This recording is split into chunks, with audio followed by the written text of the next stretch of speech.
Bonjour à tout le monde, ici Jean-Claude Célie, guérisseur, magnétiseur. Cela me fait plaisir de vous retrouver aujourd'hui pour une nouvelle vidéo sur la loi du changement.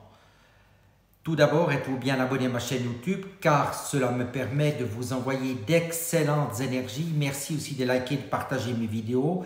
Et sous ces dernières, vous trouverez des liens utiles comme mon site internet ainsi qu'un numéro de téléphone pour me contacter. Sans plus tarder, nous parlons de la loi du changement. La folie, c'est se comporter de la même manière et s'attendre à un résultat différent, disait Albert Einstein. Il est impossible de progresser sans intégrer les leçons de la vie qui nous sont envoyées. Si vous ne le faites pas, les choses empirent au risque d'entrer dans un mauvais cycle karmique. Tant que les enseignements de vie ne sont pas assimilés, l'univers vous amènera à quelques différences près et de manière plus intense le même type d'épreuves, frustrations, défis. Et c'est uniquement en prenant conscience de ces leçons que nous pouvons nous engager activement à changer notre karma. La loi du changement nous enseigne donc que la seule erreur est de ne pas apprendre de ses erreurs. Qu'en est-il de la même blague? Dans une petite ville, tout le monde vient voir un vieux sage, la majorité pour se plaindre constamment des mêmes problèmes. Ayant entendu maintes fois les mêmes lamentations, le sage décide un soir de rassembler tout le monde sur la grande place. Il reste silencieux pendant un long moment avant de raconter une blague qui fait rire toute l'assemblée. Après quelques minutes, il la répète cette fois-ci, seules quelques personnes sourient. Peu après, le sage raconte de nouveau la même histoire qui au final ne fait plus rire personne. Il dit alors à l'assemblée, « Vous ne pouvez pas rire de la même plaisanterie à plusieurs reprises, alors pourquoi pleurez-vous toujours des mêmes choses?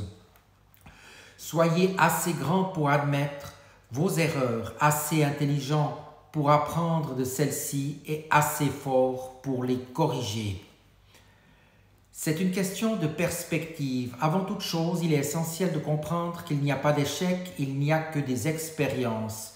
Mais comment peut-on apprendre de chaque expérience que nous vivons? Tout est question de perspective et cela dépend de ce que vous entendez par échec.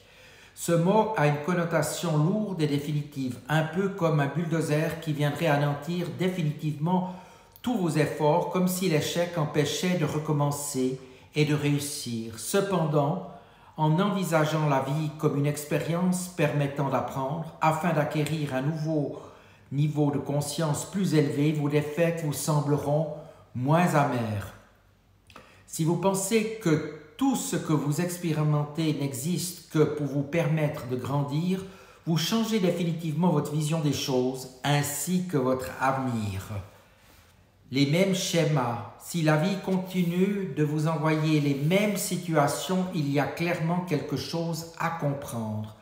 Vous attirez toujours le même type de relation avec votre partenaire, vous vous disputez toujours à propos des mêmes sujets, vous tombez toujours sur des employeurs qui ne reconnaissent pas votre travail et vos compétences, vous vous faites toujours avoir.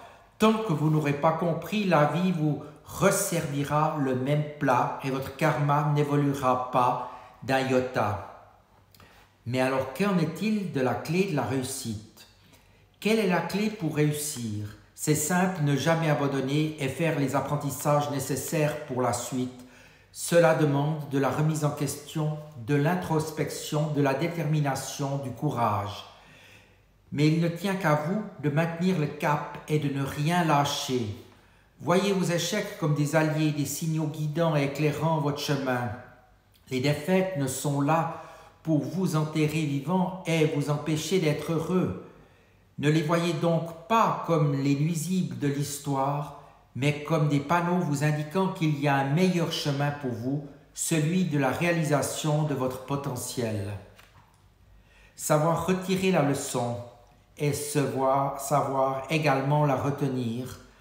Je ne suis pas en train de vous dire que vous n'avez pas le droit d'être triste, en colère, déprimé. Ces émotions dites négatives font partie de la vie et il est tout à fait normal de les ressentir. Nous avons parfois besoin d'un temps d'acceptation de recueillement, d'introspection avant de pouvoir remonter en selle. Cela fait partie du processus. Le tout est de ne pas s'embourber. Acceptez les moments plus douloureux et pensez vos plaies. Mais gardez toujours en tête que cette situation a été mise sur votre chemin pour vous apprendre quelque chose. Si vous portez votre attention sur l'apprentissage et pas que sur l'échec, vous ferez de cette situation une expérience constructive. Prendre le temps d'analyser ses erreurs et défaites, c'est se donner les moyens de les surmonter. Les personnes qui ont réussi vous le diront, la route du succès est jalonnée de déceptions, de faux départs et de confusion. Ce qui différencie ces personnes, c'est d'avoir su tirer les leçons de leurs expériences en ayant conservé la volonté de poursuivre malgré tout, au lieu de se laisser abattre par les nombreux revers qui constituent parfois la rançon de l'ambition. Elles ont appris à rebondir, transmutant les épreuves en véritable force. Imaginez un monde où tout serait donné, où vous n'auriez plus besoin de faire d'efforts pour réussir, une perspective un peu ennuyeuse, non ? Quelles sont donc les leçons qu'on peut tirer de sa vie? Pour trouver des réponses à cette question, il vous faut prendre le temps de dresser un bilan de vos expériences passées.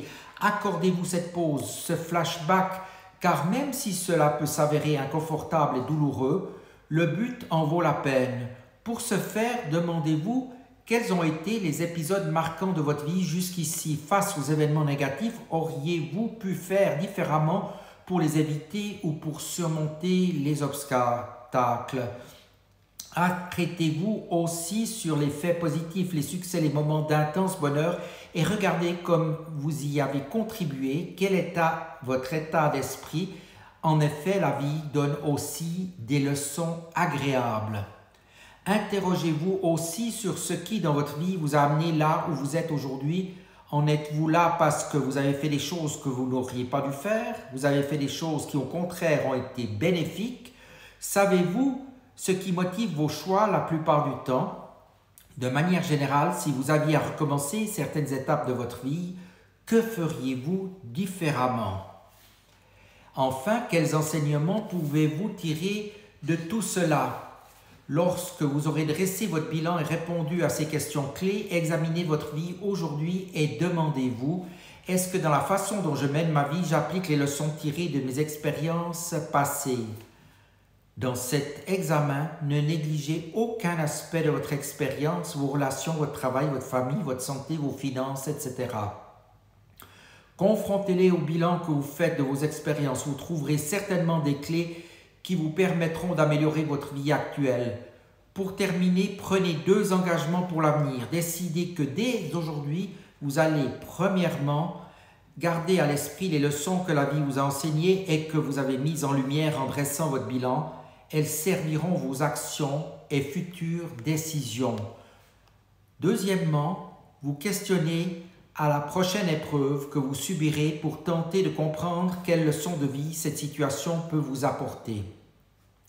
Vous ne serez peut-être pas parfait dans la mise en œuvre de ce double engagement, mais soyez assurés que vos efforts vous feront progresser et vous en serez grandis.